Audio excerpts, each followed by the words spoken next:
Okay, I'm a clinical hypnotherapist. That's my main priority and treatment that I employ. I also use CBT, and that's the main two approaches, and I try and use them in an integrative way. Okay, and how long have you been a hypnotherapist? 10 years. 10 years. Yeah. Great. And how long have you been with First Psychology? 6 months. 6 months. Yeah. Great, okay. So when did you first decide this was the career that you wanted? Well, originally I trained in psychology at university, but it was only after many years in industry and business that I'd experienced a lot of stress, and because of my knowledge of in psychology that hypnosis was a very effective tool for naturally working with stressful situations, I did just really an introductory course.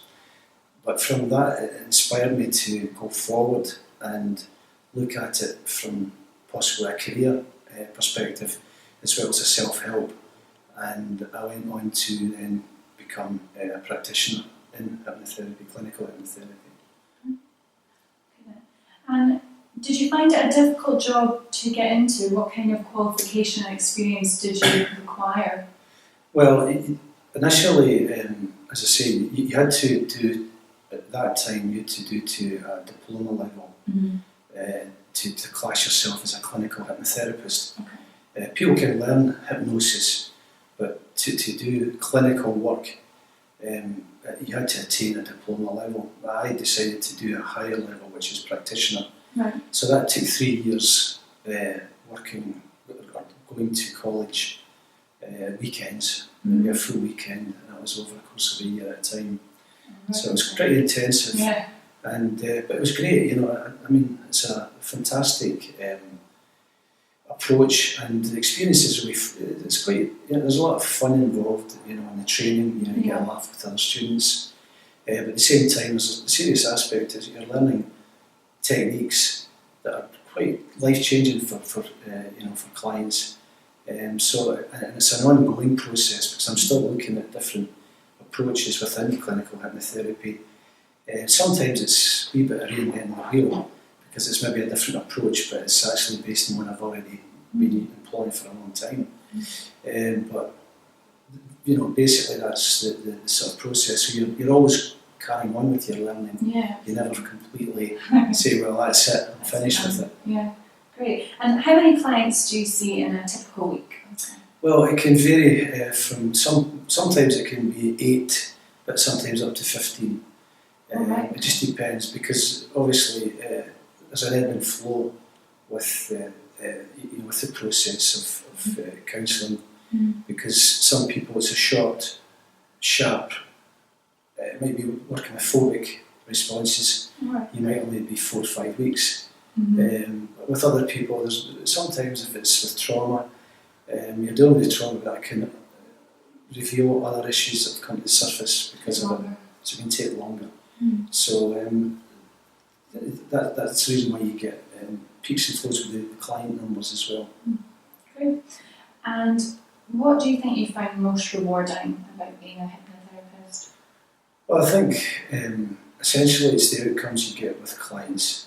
It's when you see somebody who's maybe had a lifetime of worry and other issues, and you've helped them and worked with them to get mastery of what that issue was, and to see them go through that process and come out the other end is really rewarding.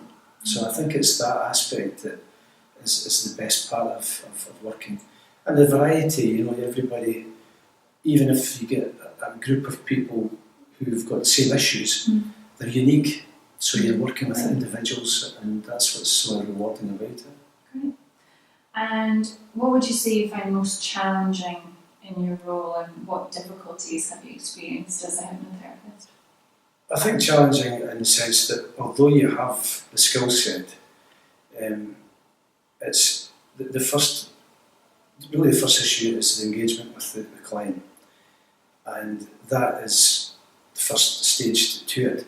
Sometimes you might find that someone's had an experience that is is challenging in itself, to, even as a therapist. Mm. I mean, when someone's been through a really horrible trauma, because I've dealt with all kinds of trauma and experiences, that's when you've got to set aside your own issues about or worries about things and work with the client and work with them to help them.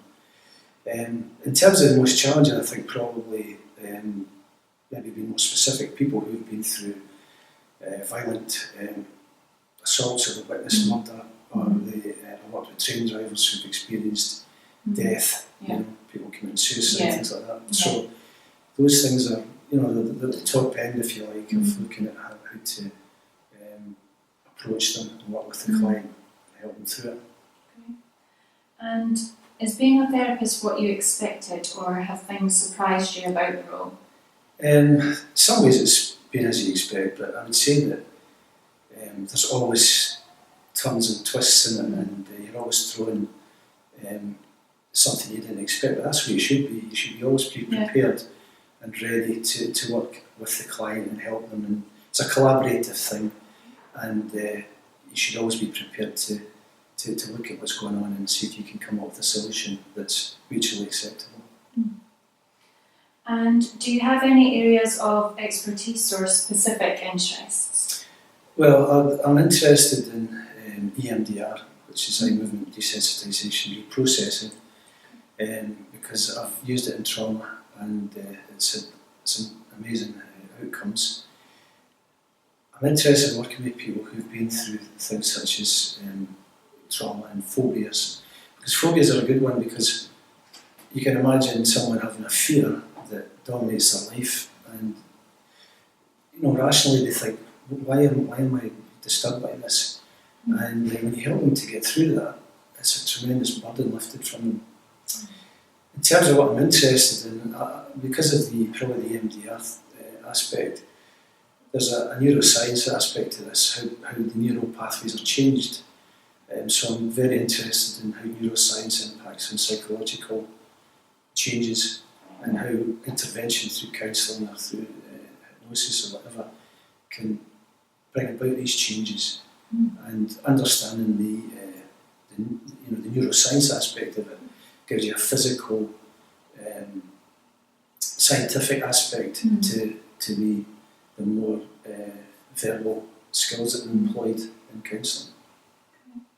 And how do you keep up to date with the latest research in hypnotherapy? Well, you're always advised, and need to, is really keep up with scientific journals, looking at the recent research, obviously your continued professional development. If there's courses, are always good to go to and renew or learn different approaches that are going to work and help you in your actual approaches of your own. Great. And are there any other areas of psychology that you'd like to explore in the future? Well, I think so, because as I say, I'm mainly involved with CBT and hypnosis, but I studied mindfulness and employ it at times. But I'd like to open up my knowledge to other areas and other approaches, because there are so many, and I think that a lot of them they're all integrative ultimately. So it's good to have those different approaches, because, as I said, each individual that comes to you as a client or a patient, they have their own unique set of circumstances, and if you can find an approach that suits them particularly, then the more variety of approaches you have, the more likely you're going to help that person. Absolutely. Okay. And do you have any other helpful tips or advice for students like myself and other people interested in this line of work?